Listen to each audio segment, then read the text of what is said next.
parti donc pour la 5e édition du festival Hop Hop Hop. Vous voyez la fanfare du Kiribati derrière moi. C'est eux qui vont donner le coup d'envoi avec Calixte de Nigremont, l'invité d'honneur, le chef d'orchestre de cette 5e édition de ce festival organisé par la compagnie Déraciné Moi ici à Metz. Calixte qui sera accompagné sur scène du vice-consul du Kiribati. Le Kiribati, qu'est-ce que c'est? Pour le savoir, venez nous voir tout au long du week-end. De fabuleux spectacles vous attendent et notamment un bal du 14 juillet, le 12 pour pas entrer en relation directe avec le 13. C'est assez compliqué à comprendre, mais ça va être top. Hop hop hop, c'est parti.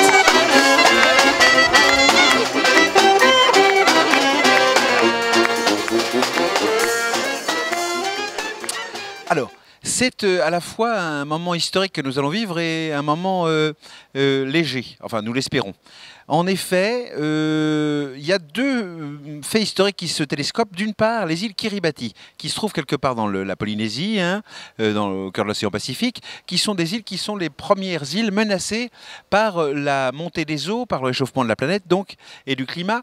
Et donc, il y a là-bas 200 ou 300 habitants qui sont à deux doigts d'être expulsés parce que ne pouvant plus vivre dans des îles qui vont être englouties. Premier élément. Deuxième élément, nous avons de l'autre côté une ville, Metz, qui très longtemps a été la capitale de la Lorraine, malgré ce que peuvent dire les Nancéens, et qui, par le biais de cette réforme territoriale, va se retrouver à n'être plus rien du tout, puisque rattachée à l'Alsace, elle n'est plus une région.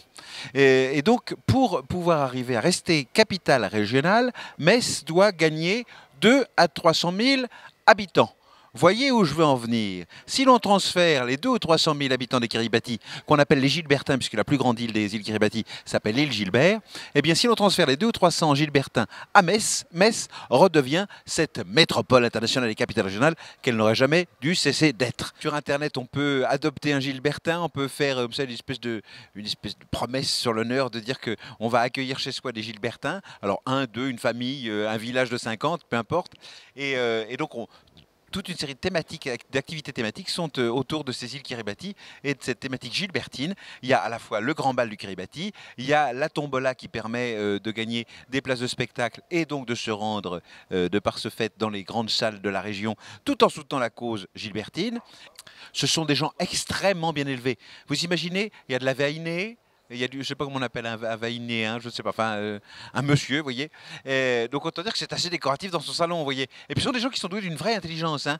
Il y a de la finesse chez le Gilbertin, j'en ai croisé quelques-uns. J'aime autant vous dire que c'est vif.